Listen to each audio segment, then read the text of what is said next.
Halo semuanya, perkenalkan nama saya Steven Jonathan dari kelas 12B. Hari ini saya akan menjelaskan tentang kondisi sosial ekonomi dan politik pada masa order lama sampai order baru.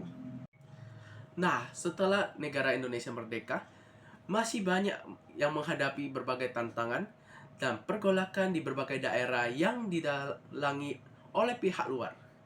Bukan hanya kesulitan dalam membangun pemerintah yang stabil, pemerintah kesulitan membangun perekonomian nasional yang mandiri dan stabil. Pada masa pemerintahan Presiden Soekarno atau dikenal dengan nama Orde Lama, pada tahun 1945 sampai 1965, untuk mengatasi kesulitan yang dihadapi, baik dari segi sosial ekonomi dan politik, dibentuklah masa demokrasi liberal dan demokrasi terpimpin. Tetapi juga tidak mampu membuat kondisi negara Indonesia dan kehidupan rakyat Indonesia membaik. Pada masa itu, Presiden Soekarno mengembangkan konsep Nasakom, yaitu dengan singkatan nasionalis, agama, dan komunis, sebagai upaya untuk menyatukan berbagai ideologi.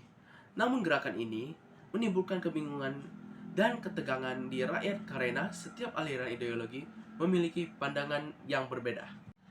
Kondisi sosial ekonomi dan politik pada masa Orde Lama merupakan masa yang penuh tantangan dan ketidakstabilan. Indonesia mengalami kekacauan ekonomi yang sangat berat seperti terjadinya lonjakan inflasi hingga ratusan persen barang naik tak terkendali.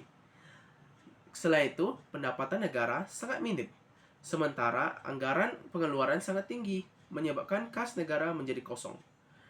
Walaupun pemerintah menerapkan program ekonomi nasionalis seperti nasionalis bank dan kebijakan sentralistik juga tidak mampu mengatasi krisis ekonomi Indonesia. Bahkan, biaya politik yang tinggi semakin memperburuk defisit APBN. Selain kekacauan ekonomi yang tak terkendali, Indonesia juga mengalami kondisi sosial yang memburuk dan tidak stabil. Rakyat Indonesia mengalami kemiskinan di mana-mana akibat krisis ekonomi dan pembangunan yang belum merata pasca kemerdekaan, menyebabkan ketegangan sosial di masyarakat di mana terjadi ketidakpuasan terhadap pemerintah karena kesulitan ekonomi dan ketidakmampuan pemerintah mensejahterakan rakyat. Peristiwa gerakan 30 September pada tahun 1965 yang melibatkan PKI menjadi titik krisis, mempercepat runtuhnya Orde Lama. Gerakan mahasiswa non-komunis mulai bangkit dan membentuk berbagai organisasi baru seperti KAP Gestapo, KAMI, dan lainnya. Sementara itu, kondisi perekonomian Indonesia semakin merosot dan terjadi hiperinflasi dan kenaikan harga barang yang mencekik kehidupan rakyat. Gelombang demonstrasi para pemuda dan mahasiswa yang menuntut pembubaran PKI semakin meluas. Ketika dirasakan Presiden Soekarno masih belum membubarkan PKI, situasi konflik politik semakin memanas. Perasaan tidak puas ini mencetuskan lahirnya 3 tuntutan rakyat yang disingkat menjadi Tritura pada tanggal 12 Januari 1966.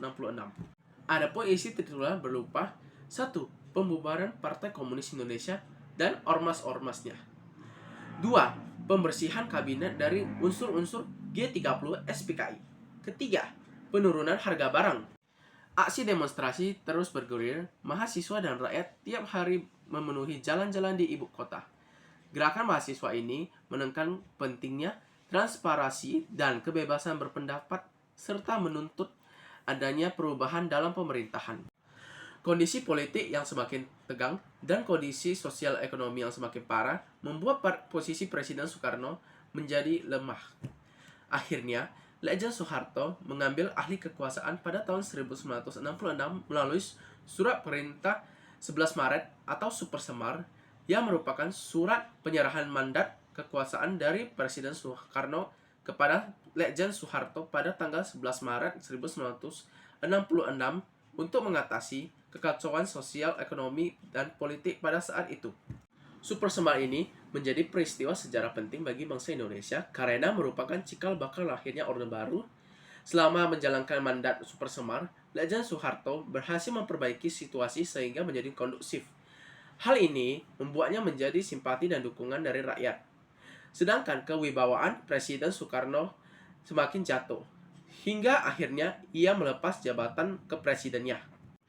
Pada tanggal 7 Maret 1967, Lejen Soeharto ditunjuk sebagai Presiden Republik Indonesia melalui sidang MPRS dan resmi dilantik sebagai Presiden Republik Indonesia pada tanggal 27 Maret 1968. Sejak itu, dimulailah masa Orde Baru di bawah pemerintah Presiden Soeharto.